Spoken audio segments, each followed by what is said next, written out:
Bapa, Putra, dan Kudus. Amin. Allah Bapa di surga, kami mengucap syukur dan terima kasih ya Bapa atas karunia cinta kasih-Mu yang melimpah kepada kami. Semoga kami menyadari bahwa akhir hidup kami adalah bersatu dengan Engkau, dan kami tidak akan takut ketika hari terakhir tiba, karena kami selalu Kau cintai, Kau sayangi, dan kami berusaha menyesuaikan diri kehendak. Terpujilah nama-Mu kini dan sepanjang segala masa. Amin.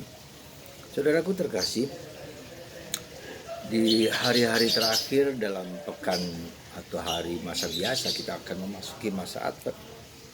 Maka bacaan berkisah tentang hari-hari terakhir.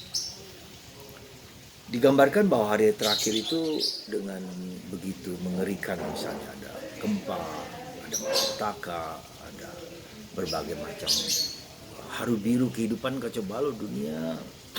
Ya, alam semesta tak ditandai dengan alam semesta. Ya, dikatakan demikian oleh Yesus juga dan banyak orang menjadi takut akan hari-hari terakhir itu. Tapi Yesus mengatakan hari terakhir itu bukan tergantung dari dia, tapi tergantung pada Bapa, kehendak Bapa ya dalam diri seluruh umat manusia. Itu kuasa yang diberikan Bapa sendiri yang tahu. Anak pun tidak dikatakan oleh Yesus. Ini menunjukkan kepada kita bahwa hidup itu ada satu hal yang saya mau katakan, satu kata yang mungkin harus kita sadari dengan baik, kata misteri. Ya. Apa bedanya misteri dengan dengan masalah? Misteri itu sesuatu yang tak dapat dan tak mampu kita mengerti, pahami. Ada unsur di luar diri manusia yang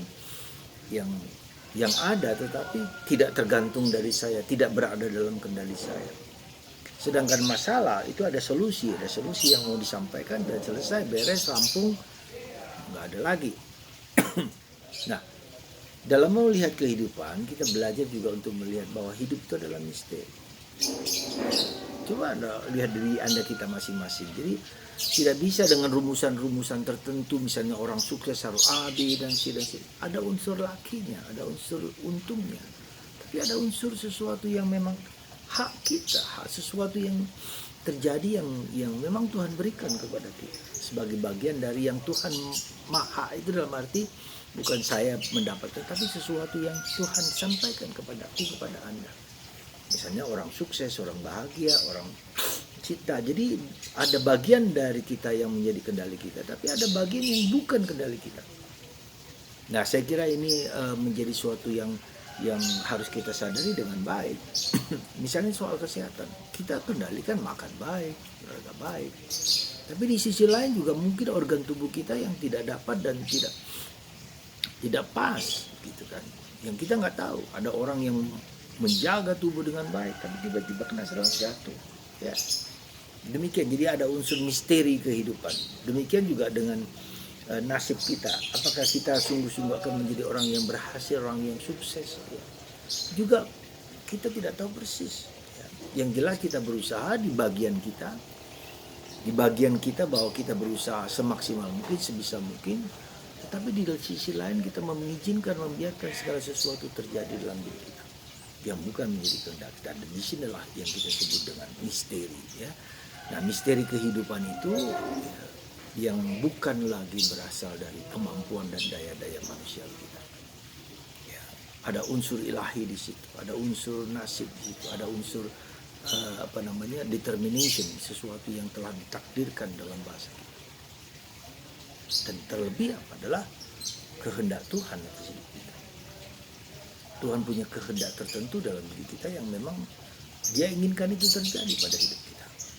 Maka saya merasa bahwa saya yakin dan saya duga bahwa kita harus belajar menerima kenyataan hidup yang sekarang ini, apapun yang sedang saya jalani, dengan penuh syukur, dengan penuh sukacita, karena hidup kita adalah suatu interconnectedness, ya. Saling berhubungan satu sama lain, antara diriku dengan orang lain, di luar diriku, bahkan semesta alam, bahkan gejala alam, bahkan masa lalu kita. Ya. Jadi saudaraku, yang penting menurut saya, mari kita cek, kita lihat apa yang Tuhan kehendaki dalam diriku.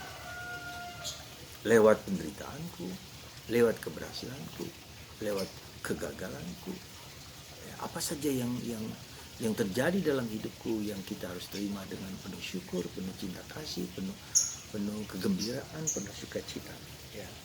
Semoga di hari ini kita tidak peduli banyak tentang apa hari terakhir itu yang paling penting, tapi kita mengusahakan bekerja segiat-giatnya, semampu kita, sebisa kita, dan bekerja sama dengan rahmat Tuhan, dengan karunia Tuhan, terbuka dan mendengarkan, lalu belajar untuk kontemplasi, belajar untuk meditasi, belajar untuk melihat segala sesuatu dari kacamata Tuhan dan kacamata hidup kita sendiri.